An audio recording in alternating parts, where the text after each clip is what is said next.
ಮಕ್ಕಳು ತರಕಾರಿ ತಿನ್ನಲ್ಲ ಅನ್ನೋ ಪ್ರಾಬ್ಲಮ್ ಎಲ್ಲರ ಮನೇಲೂ ಕಾಮನ್ ಅಲ್ವಾ.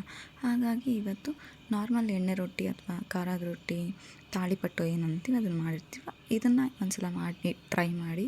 ತರಕಾರಿ ಇದೆ ಅನ್ನೋದು ಗೊತ್ತಾಗಲ್ಲ, ಮಕ್ಕಳು ಕೂಡ ಚೆನ್ನಾಗಿ ತಿಂತಾರೆ ಅಂತ ಹೇಳ್ಬೋದು. ಹೇಗೆ ಮಾಡೋದು ಅಂತ ನೋಡೋಣ ಬನ್ನಿ. ನಾನಿಲ್ಲಿ ಫಸ್ಟ್ ಮಿಕ್ಸಿ ಜಾರಿಗೆ ಒಂದು ಈರುಳ್ಳಿ, ಒಂದು ಅರ್ಧ ಹಿಡಿಯಷ್ಟು ಕೊತ್ತಂಬರಿ ಸೊಪ್ಪು, ಒಂದು ಸ್ಪೂನ್ ಜೀರಿಗೆ, ಒಂದು 3-4 ಬೆಳ್ಳುಳ್ಳಿ, ಒಂದೆಷ್ಟು ಗಾತ್ರದ್ದು ಶುಂಠಿನ ಹಾಕ್ಕೊಂಡಿದ್ದೀನಿ.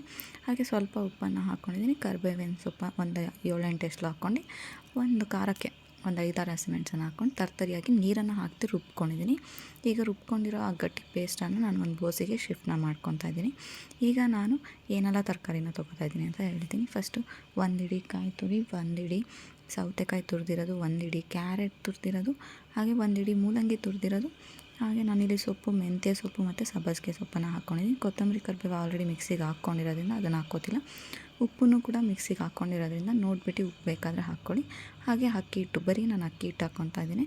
ನೀವು ಇದಕ್ಕೆ ಚಿರೋಟಿ ರವೆ ಕೂಡ ಹಾಕ್ಕೋಬೋದು, ಬಟ್ ನಾನು ಅಕ್ಕಿ ಹಿಟ್ಟನ್ನು ಹಾಕ್ಕೊಂಡು ಇದು ನಾನಿಲ್ಲಿ ರೊಟ್ಟಿ ಆದಕ್ಕೆ ಕಲಿಸ್ಕೊತಾ ಇದ್ದೀನಿ.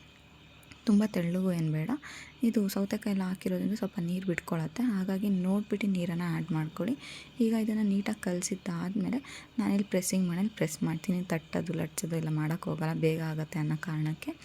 ಈಗ ನಾನು ಇದನ್ನು ನಾದ್ಕೋಬೇಕು, ಚೆನ್ನಾಗಿ ನಾದ್ಕೊಂಡ್ರೆ ರೊಟ್ಟಿ ನೀಟಾಗಿ ಬರೋದು. ಹಾಗಾಗಿ ನಾನು ಪ್ರೆಸ್ಸಿಂಗ್ ಮನೆಯಲ್ಲಿ 2 ಪೇಪರ್ ಎಣ್ಣೆ ಅಥವಾ ಹಾಲಿನ ಪೇಪರ್ ಏನು ಬರುತ್ತೆ ಅದನ್ನು ರೌಂಡಾಗಿ ಕಟ್ ಮಾಡ್ಕೊಂಡು 2 ಸೈಡ್ ಇಟ್ಕೊಂಡು ಪ್ರೆಸ್ ಮಾಡಿದ್ರೆ ಆಯಿತು. ನಾನಿವಾಗ ಪ್ರೆಸ್ಸಿಂಗ್ ಮನೆಯಲ್ಲಿ ಪ್ರೆಸ್ನ ಮಾಡ್ಕೊಂಡು ತವಾ ಮೇಲೆ ನೀಟಾಗಿ ಲೋ ಫ್ಲೇಮಲ್ಲಿ 2 ಸೈಡು ಬೇಯಿಸ್ಕೊಂಬಿಟ್ರೆ ಒಂದು ಈಸಿಯಾದಂತಹ ಹೆಲ್ದಿ ಆದಂತಹ ಎಣ್ಣೆ ರೊಟ್ಟಿ ಅಥವಾ ಖಾರ ರೊಟ್ಟಿ, ತಾಳಿಪಟ್ಟು ಅಂತ ಏನು ಹೇಳ್ತೀವಿ ಅದು ರೆಡಿ ಆಗುತ್ತೆ.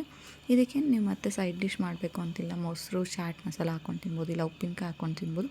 ಇಲ್ಲ ಇಷ್ಟ ಆಗಲ್ಲ ಅನ್ನೋರು ಒಂದು ಕಾಯಿ ಚಟ್ನಿ, ಸಿಂಪಲ್ ಆದಂಥ ಒಂದು ಕಾಯಿ ಚಟ್ನಿನ ಕೂಡ ಮಾಡ್ಕೊಂಡು ತಿನ್ಬೋದು. ಹೆಲ್ದಿ ಆದಂಥ ಒಂದು ಡಿಶ್ ರೆಡಿ ಆಗುತ್ತೆ. ಮಾರ್ನಿಂಗ್ ಟಿಫನ್ಗಿರ್ಬೋದು, ಸ್ನ್ಯಾಕ್ಸ್ಗಿರ್ಬೋದು, ಡಿನ್ನರ್ಗಾಗಿರ್ಬೋದು. ಮಕ್ಕಳಿಗೆ ಕಾನ್ಸಂಟ್ರೇಟ್ ಮಾಡಿ ಡಿಶ್ನ ಟ್ರೈ ಮಾಡ್ತೀನಿ ಅನ್ನೋರು ಈ ಒಂದು ಡಿಶ್ನ ಟ್ರೈ ಮಾಡಿ. ಯಾವುದೇ ರೀತಿ ಚಾನ್ಸಸ್ ಇಲ್ಲ, ತಿನ್ನಬೇಕು. ಹಾಗಾಗಿ ನನ್ನ ಮಗ ತರಕಾರಿ ತಿನ್ನೋಲ್ಲ, ಹಾಗಾಗಿ ಅವನಿಗೆ ಈ ಥರ ಹೆಲ್ದಿ ಡಿಶಸ್ನ ಟ್ರೈ ಮಾಡ್ತಾಯಿರ್ತೀನಿ. ಈ ಒಂದು ಡಿಶ್ ನಿಮಗೆಲ್ಲ ಇಷ್ಟ ಆಗಿದೆ ಅಂದ್ಕೊತೀನಿ. ಇಷ್ಟ ಆಗಿದೆ ಲೈಕ್ ಮಾಡಿ, ಶೇರ್ ಮಾಡಿ, ಕಮೆಂಟ್ ಮಾಡಿ. ಹಾಗೆ ಇನ್ನು ಯಾರು ನನ್ನ ಚಾನಲ್ನ ಸಬ್ಸ್ಕ್ರೈಬ್ ಆಗಿಲ್ಲ ದಯವಿಟ್ಟು ಸಬ್ಸ್ಕ್ರೈಬ್ ಮಾಡ್ಕೊಳ್ಳಿ. ಈ ಥರ ಸಪೋರ್ಟ್ ಮಾಡ್ತಾಯಿರಿ. Thank you.